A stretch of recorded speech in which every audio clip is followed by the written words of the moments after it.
Hello. I'm a member of the Decatur community as well as a member of the LGBT community.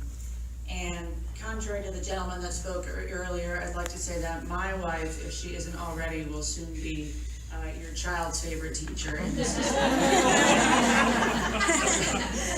I'm here to tell you that pro-LGBT policies like the current transgender policy of CSD make a real and important difference in the lives of people in the community and the children in your school. In this country, we have a bad habit of putting rules and restrictions onto those members of society who are not in the majority and to those who are vulnerable because we feel threatened that they are different from us. We have told people whether they can sit at the lunch counter, whether they can vote, what schools they can attend, what drinking fountains they can use, whether they can marry, who they can marry, with whom they can have sexual relations, in what neighborhood or what house they can live, and what bathroom they are permitted to use. The laws of our society and policies of our community send loud and clear messages to its minorities and vulnerable members, and the result of those policies is life and death. Decatur has published information about a meeting of the Equal Opportunity Task Force that occurred on May 24th of this year.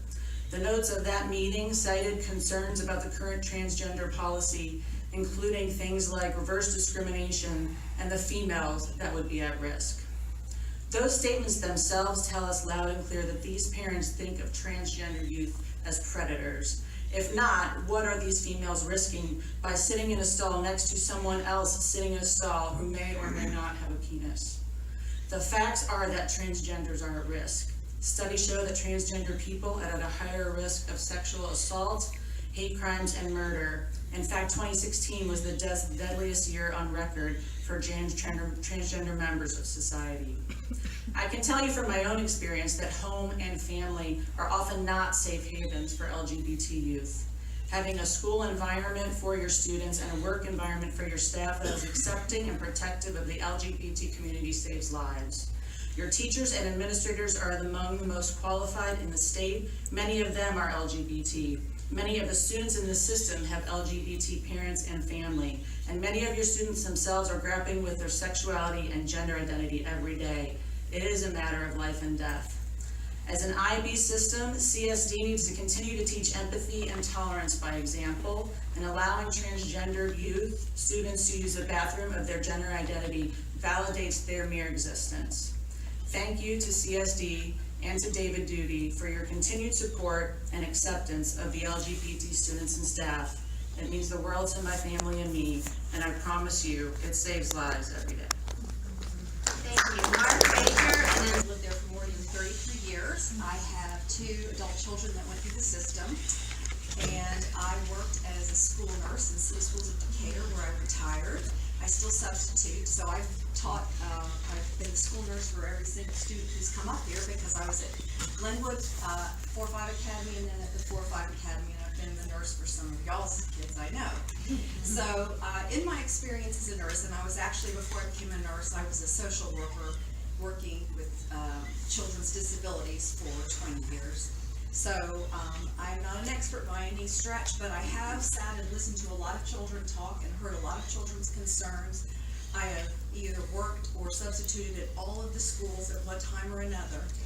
And I can tell you that in Decatur, the environment has nurtured such accepting kids. Yes, there's the occasional bullying. Yes, there's the occasional child who has some issues, but in general, our population of students are so accepting of other kids no matter what's going on. They accept them as individuals and as people and take them at face value. And I've had the, I guess I would call it, the dubious pleasure of teaching puberty to the 5th grade girls for 8 years in a row.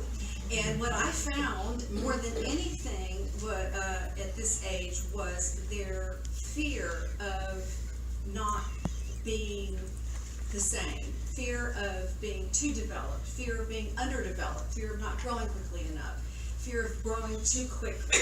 And so we did a lot of talking about respecting everybody because we're all different, and we're not the same, and as long as we accept everyone else, then they will accept us. And I felt like that went over beautifully more because of them, than because of any way I presented it.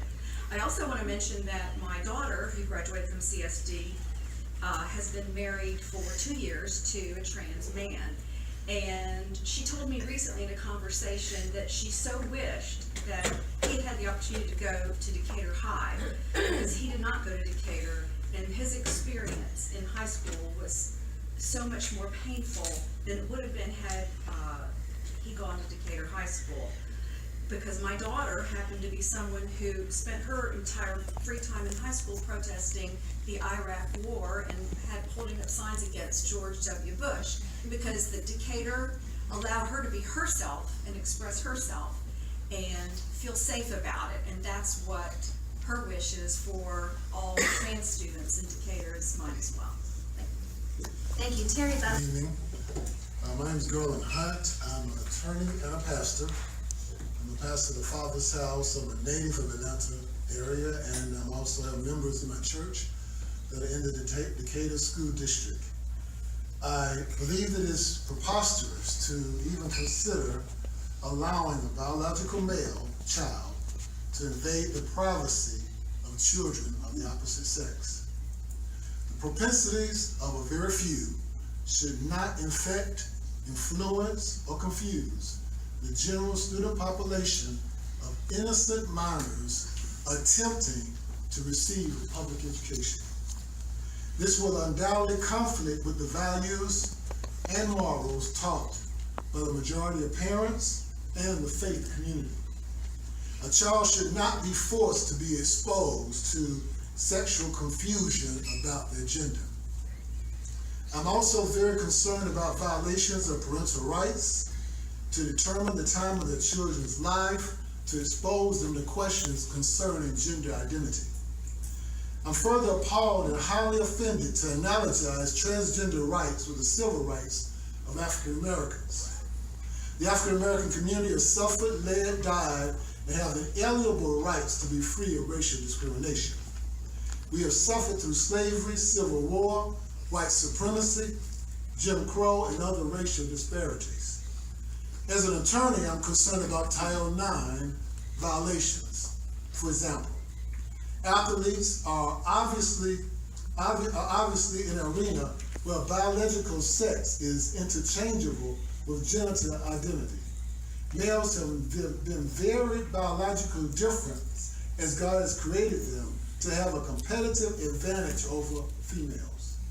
It is unfair to allow a transgender who identifies as a girl to compete with girls on athletic teams.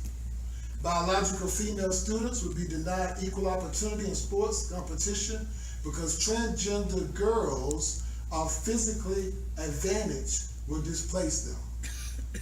This will also have an impact on female athletes' ability to receive athletic scholarships, and this would be a clear violation of the intent of Title IX. Title IX is also recognize the locker room and bathroom access as another area to call for sex segregation. Members of both sexes have come to expect that they will not be exposed to members of opposite sex in areas where they are undressing or engage in private bodily exercises. In closing, I'd like to say this policy opens the door to mischievous and manipulative boys to act feminine in order to go to girls' bathrooms, locker rooms, girls' showers. Thank you. Terry Butler, and then Eric Mooney. Green. I'm sorry, your time is up. Good evening, I'm Gina Major, and I would like to make public comments regarding the petition that has been circulating on privacy, safety, and dignity for all CSD students. I would like to begin by stating that my family and I moved to the city of Decatur because of its diversity and its ability to celebrate all people. We've lived here 7 years and have had an overwhelmingly positive experience with the school system for both our daughters. We volunteer, we attend community events. My husband just chaperoned a band trip earlier this year. We have been respectful in our dialogue on this topic and will continue to do so. The petition was created to give people a voice in collectively asking that the board be transparent and considerate of protecting the privacy, safety, and dignity of all students in its review of the JAA policy. The petition has garnered well over our goal of 100 signatures inside the metro Atlanta area. There were only a handful of signatures that came outside of the area, with approximately 1/3 coming from Decatur. There was great interest in the petition, with many in the metro area commenting that the outcome of the board's review has implications for the surrounding districts. Currently, Decatur County Schools is in the news today because parents opposed an inappropriate quiz lesson on sexual identity that was given to middle school students. I share that example because parents indicated it was a change in previous guidance that had been issued, just as our superintendent's memo has been a change in previous guidance, and I think that's one of the things to be underscored here. A social media post is circulating, it's publicly and has gone viral regarding a transgender student who recently graduated from CSD schools and has pretty much stated and testified that the current guidelines were not available to him as a student. And I share that, not that that's any way appropriate for handling the student, but to again stress the fact that the current policy, if you will, has not been shared, and it was only put in place to staff via the superintendent a year ago. So again, that story highlights the need for policy and guidance that is inclusive of all students and is properly communicated to parents, students, and staff. This is what we seek from the board, and this level of consideration is what we have come to expect from CSD. With the little bit of time that I have left, I want to share with you all and the public that many people have come to us personally, privately, and stated that they fear retribution in support of a policy for all students. It's unfortunate that today where we stand, this is in no way a statement on anti-transgender students at all. We had a wonderful meeting with Claire and her husband that was just stated earlier.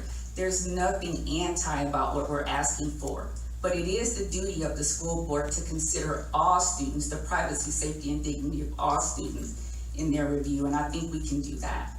Thank you. Good evening, my name is Mark Major, citizen and parent of Decatur High School District. I appreciate the board taking up the equal opportunity policy, the JAA policy, as it pertains to transgender students. Such a topic needs to be handled publicly and with the utmost transparency. This is critical because as a body, it is your primary job to do the following in our schools. Provide a secure environment for learning. It is the responsibility of the board to ensure that privacy, safety, and dignity for all children. Without these ingredients, learning cannot occur. All students should feel validated while in the care of our school systems, without having to be compelled to adhere to things that are against their personal beliefs or contrary to common knowledge of humanity. Number 2, respect of parental rights. As a father, it is my job to teach and guide my daughters about their role as women, their strengths, and their purpose in God's creation. It is not for a school board or any other elected official that is not responsible for their futures to indoctrinate a version of secular morality that goes against the teachings, moral beliefs that I instill in my daughters. Promote fairness.